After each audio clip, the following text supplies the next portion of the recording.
Get ready with me while I tell you how I got diagnosed with ADHD at 34 years old.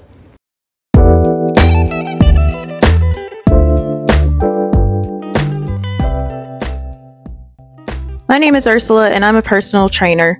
Back in 2020, I used to be an outdoor fitness trainer, and because of the pandemic, we were all sent inside to work virtually.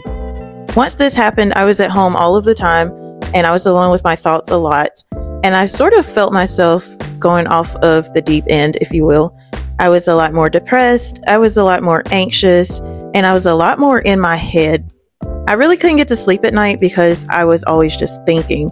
Like my mind was racing all the time, and none of my thoughts were really coherent. It was like I had several thoughts at the same time. So I thought that was strange, but I just didn't really pay any attention to it because I have had depression and anxiety that I've been battling off and on since I was about 17 years old.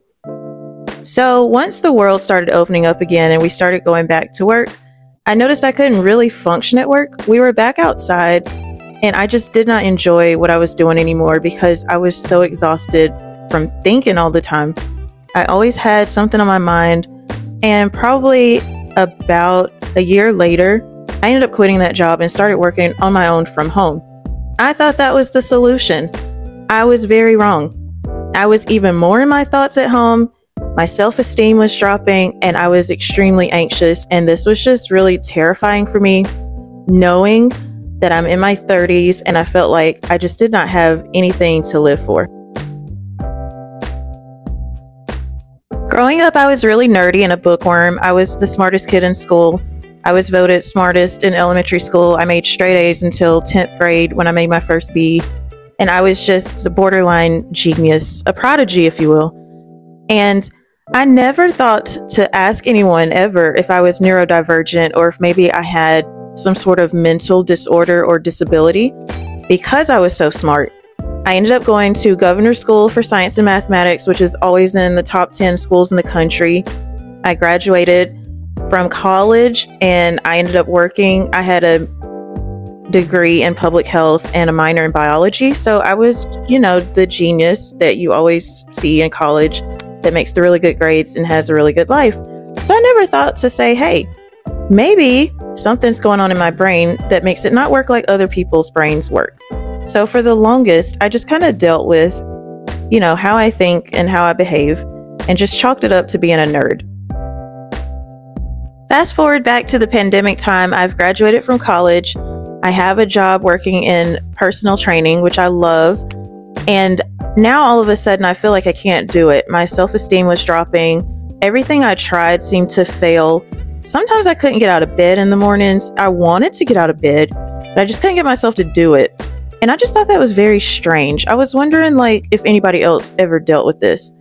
So for the past 10 years, I've been going to the same lady to do my hair. So she knows me pretty well. So I started to ask her because at this time I'm also going through therapy and my therapist didn't really have any answers for me either. So my hairstylist asked me if I'd ever been tested for ADHD. And I said, no, I've never been tested for ADHD, but I have had people ask me if I did have ADHD, but I was like, oh no, I definitely don't, because as long as I've been in school, I've always been the smart kid. I've always been the one making the really good grades. And then I thought about it. When I was in the first grade, I always got dissatisfactory grades in conduct. And my mom and my teacher would have parent-teacher conferences all the time. And she would say, well, your daughter's really fidgety. She seems bored. And my mom's like, well, yeah, she's really smart, but she's too young for us to move her up a grade, all this stuff. So again, we just chalked it up to me being smart and bored. But flash forward to adulthood, and I'm really struggling because sometimes I'll talk to my friends and I'll interrupt them. And sometimes I just can't get started in the mornings. Sometimes I go the whole day without eating. I forget to eat, or I eat too much. I eat without thinking about the consequences, and all of these symptoms altogether just finally, on Leap Day of 2024, I decided to get help. I looked up a psychiatrist in my area and I went to see her. She was able to see me the same week, which was wonderful. So I went to go see her and I talked to her for about 5 minutes, and after probably about the 5th minute, she said, yeah, you have ADHD. She'd not given me a test. She just talked to me for a few minutes and I hadn't even gotten to my symptoms yet. So she ordered a test for me to take. So I went home, I took the test because it was done on the laptop. So I took my test and then she told me come back and see her in a month. But in the meantime, she gave me medications for anxiety. So I started taking those medications in February. I went back to see her, and on March the 20th, I was officially diagnosed with ADHD, and she put me on a medication called Strattera. Now, Strattera, I have not noticed a difference just yet, but they did say it takes, anywhere from a month to 3 months to kick in. But anyway, I was taking Strattera for about a month, and then when I went back to see her for my follow-up, she put me on methylphenidate, 18 milligrams. And since then, I've been bumped up to 27 milligrams. So it is still a journey. We're still learning which medications I need to take and why. And so right now I'm taking 2 in the morning. One is for social anxiety, which is called Zoloft, and the other one is methylphenidate. Then I take 2 at night.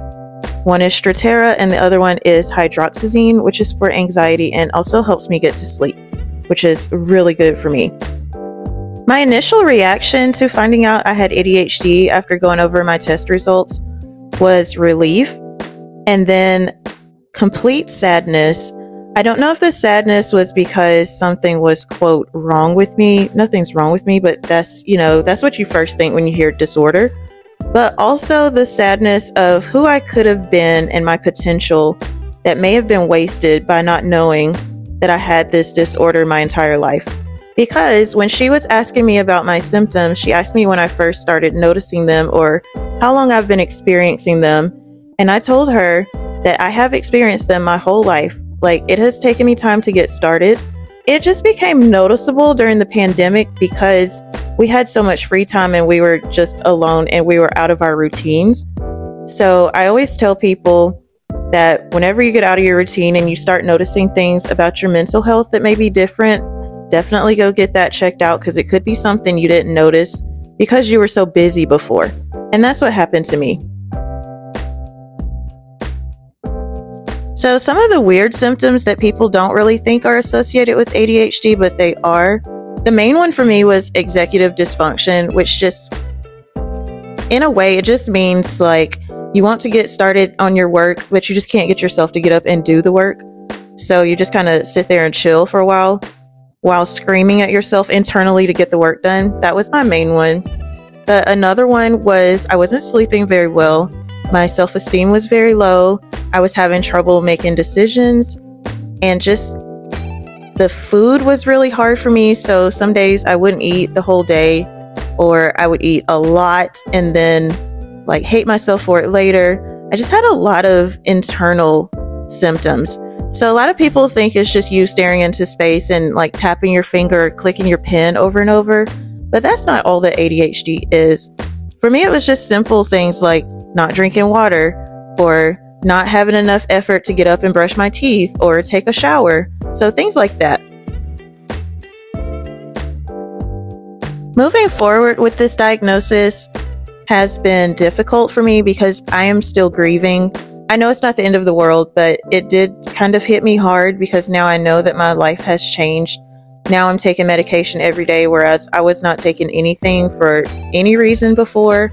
So just kind of coming to task with that. And then also later this year, I'm turning 35 and I feel like I've not accomplished much in my life. And I always wonder what I could have accomplished if I'd learned about this sooner. So just dealing with that and trying to get through that has been really hard for me. So the first things I've been doing are affirmations every day and gratefulness statements. So every day I'm grateful just to be alive. I'm grateful that we have doctors that know what ADHD is and how to treat it. And I'm very thankful for my family that has been there for me my entire life and has always supported me and loved me. So I have really good things going on in my life that ADHD just cannot stop. So I've also been taking better care of myself, making sure that I put reminders in my phone to take my medication, reminders in my phone to clean the house, make sure the floors are swept and my environment is clean so that I can think straight. And, taking a shower every day, just self-care things that people, know to do, but people with ADHD may have trouble doing. I always make sure I have things on hand that I can eat very quickly, like just little snacks I can grab, or protein shakes, just to make my life easier and just to keep myself from having to think. That's the main thing, is just to make sure that my brain doesn't have any extra work. I'm on YouTube with the intention of helping people with ADHD live a healthy lifestyle. So I know that exercise takes a big role in treating ADHD, because my psychiatrist told me the reason why I didn't notice it all along is because I work out every day. And when you work out, your body releases the endorphins and the dopamine, all the things that you need that most people that have ADHD are deficient in. So I would not have noticed it any sooner, because my body was getting everything that it needed without me taking any medication. But once it got too overwhelming, that's when I decided that medication was going to be the best route for me. It may not be the best route for you. You have to talk to your doctor about that and get the best treatment plan for you. The best treatment plan for me right now is to take a stimulant in the morning and a non-stimulant in the evening. I do believe that she's going to have to increase my dose again, but of course we'll cross that bridge when we get to it. I'm going to always keep you guys posted and let you know everything that's going on with my journey. So I would love it very much if you would subscribe, leave a comment, let me know about your ADHD journey. Let me know if you have a channel, and so that I can follow you, and keep in touch. Let's beat this together. We can do this. And thank you guys for watching.